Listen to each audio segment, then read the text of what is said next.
This is a Halmatic 150 Azure. She's quite an old boat. She's an 85. So she's 15 meters long and 4.5 meters wide with a 1 meter draft. Controls we got on it: old controls, E4 controls, electric controls, and the important thing is the button there, which takes over the control when you're up top or down below. You need to take it over. Twin engines, twin shafts. If you're on a twin engine boat, you need to think about how wide apart are the two engines. If the engines are wide apart, she will turn better.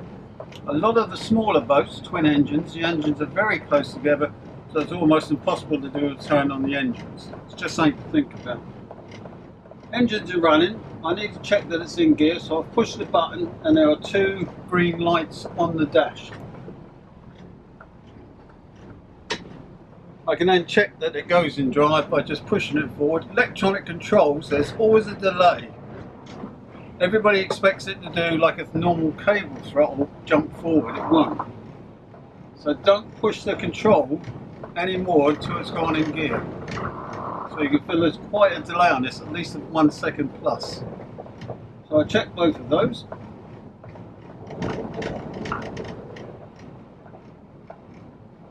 Obviously you need to make sure that your boat is well tied up before you do this, and the last thing you want to do when you check reverse is back it into the pontoon. So we know that they're working.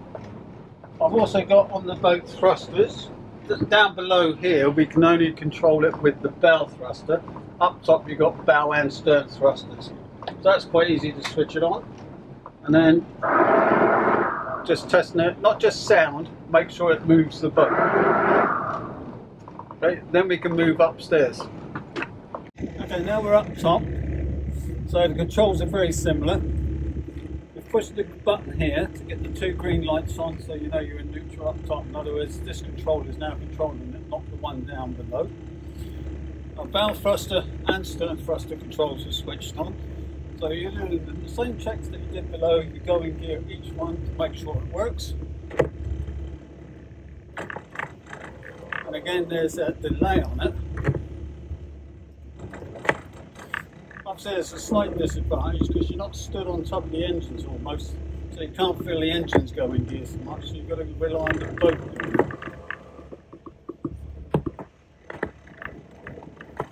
And then we check that the thrusters work once you're settled. Once each way.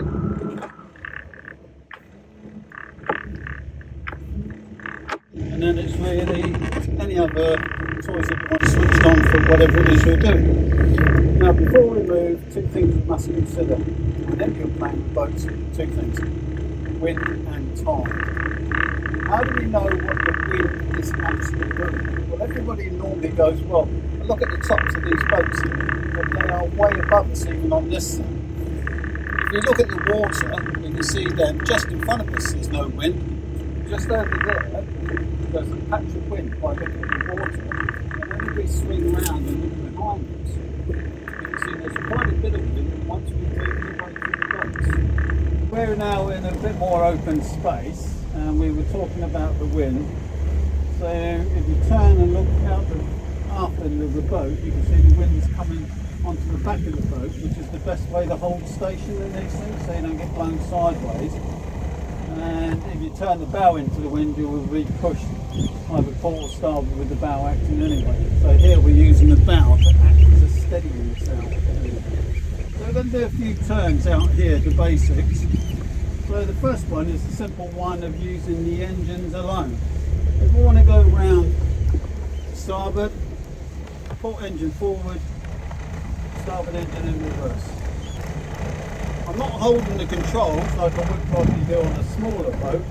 What I'm really looking for is to see if the boat starts sliding backwards or forwards.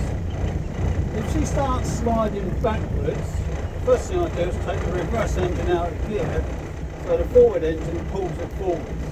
As it starts to slide forwards, I simply put the reverse engine back in. As she turns with the wind, that may just change by the boat slides forward rather than backwards. As we now come round into the wind, I can see that the wind will now push the bow round to starboard. So I'm expecting it to pick up a bit.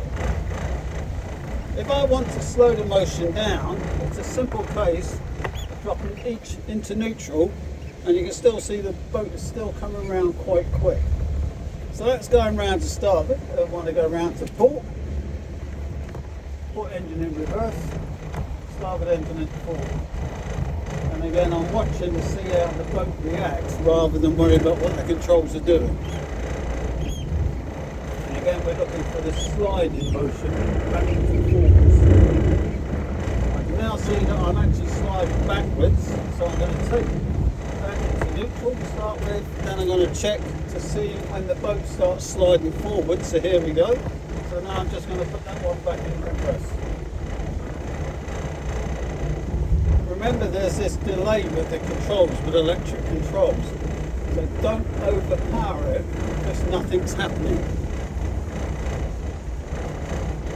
This is taking a bit of time to come round because obviously the bow's going into the wind. But as soon as the wind's on the starboard side of the bow, it will push that bow around quite quickly. As you can see now, she's picking up speed. That also means the boat will slow down its forward motion. So I'm watching then to see if the boat actually starts sliding backwards.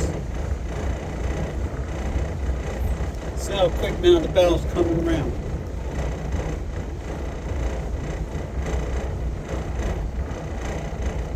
So that is simply how the turner I've ported to start just using the engines.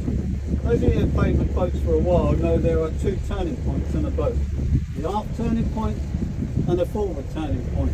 On this boat it's just in front of the screen, the forward turning point, and the aft turning point is by the back seats about up here. That means if I go forward, the boat will pivot from this point. If I'm in reverse, the boat will pivot on that point. So if I'm using the steering as well, so we're just going to continue going round port. I'm now going to turn my helm just a few turns to port. What's that doing? That's bringing those two turning points in closer.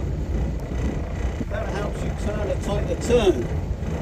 But remember, you've got the steering over when you finish the turn. You need to put it back again. So what I tend to do, as I'm coming in on the turn, and you can see how much tighter this is against that wind now, I will then start to take off the turns that I put on because I'm still turning by engine. And then as I complete the turn to whatever angle I want it, I just pop it back into neutral and let the boat settle so I can decide what I'm going to do. So that's all those toys. What other toys we got in here? We got the thrusters. We don't live in mud houses anymore, we live in brick houses. They're there to help you do things. But if you use them all the time, the day it goes down, you're going to have a problem. So try and practice doing things without them. So I can make the boat move sideways just by pushing those two controls. When you've got thrusters forward and aft, one end will go quicker than the other. So you may have to balance it out by just using one for a little while and then using two. And then if I want to go the other way, simple. These are electronic, they are not hydraulic. So the general rule is no more than a 10-second blast, because if you overheat it, it will shut itself down. So what we're going to do now then, we're going to take the boat back in and use those controls and methods of turning to moor the boat up. So our mooring is over there in the marina, so I'm just going to bring the boat round. So again, two things, wind and tide. Will the wind help me moor it up, or will it be against what I'm trying to do? So before I go down there, the first thing I want to do is anybody coming out? Because that will be us in their way or them in our way.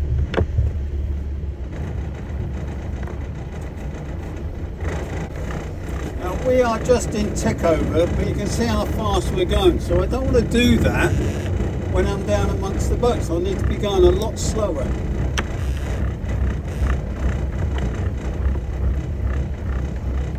The way I can do that is by walking it one engine at a time.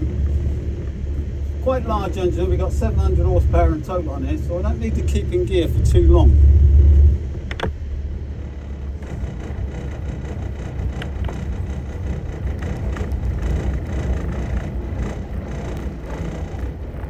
So I'm just lining up just by turning on the engines. My bow thruster is on a time delay, so I'm just going to check it again, just in case I need to use them.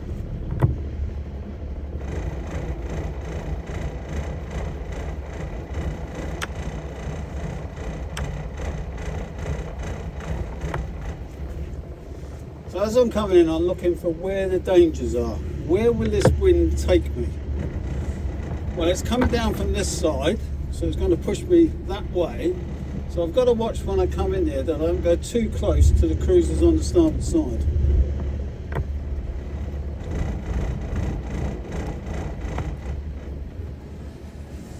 Again, I'm looking for anybody moving.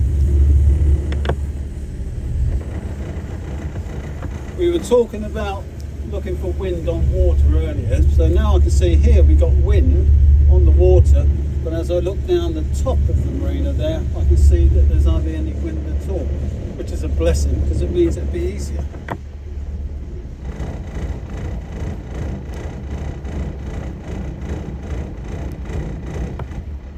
So just nice and steady, that's all you're going to do.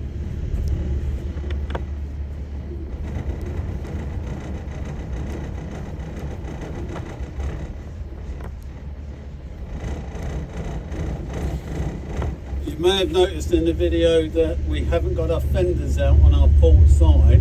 That's because we've got dock fenders already attached to the dock.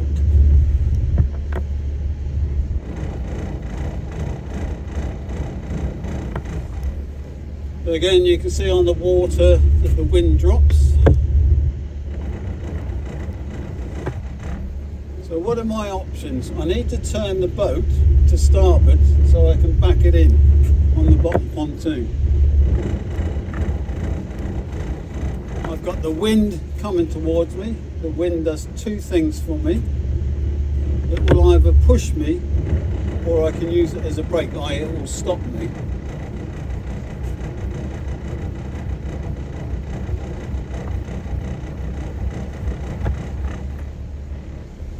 Everything's about giving yourself space to do things. On these larger boats, it's worth remembering whatever the bow's doing, the back is doing the opposite.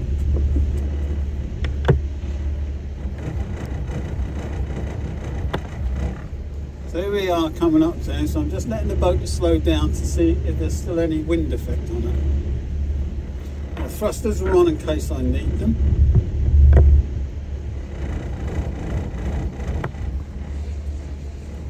So we can see that the buildings are blocking the wind quite nicely.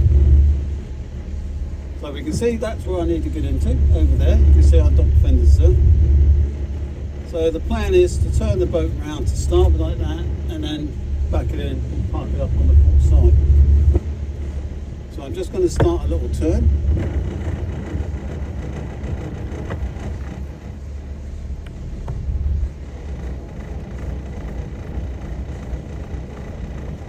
Now on this model of boat, I can see the bow very easily. What I can't see very well is the back end of the boat, the stern of the boat. So I know I can take the bow quite close to give me room to keep the stern out.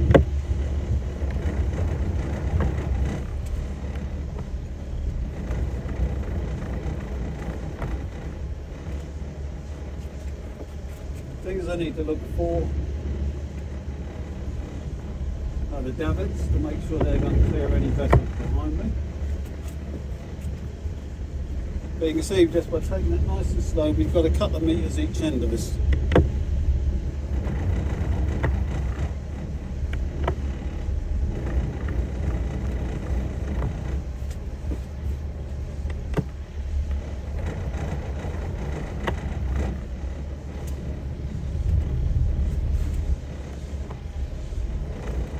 If you've got crew, use it. Get someone to watch distance where you can't see clearly.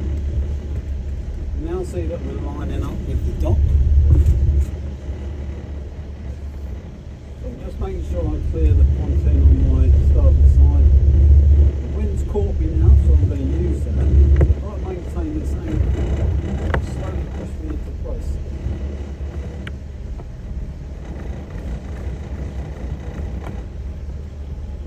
Those of you that love bow thrusters, this would be the time to use them.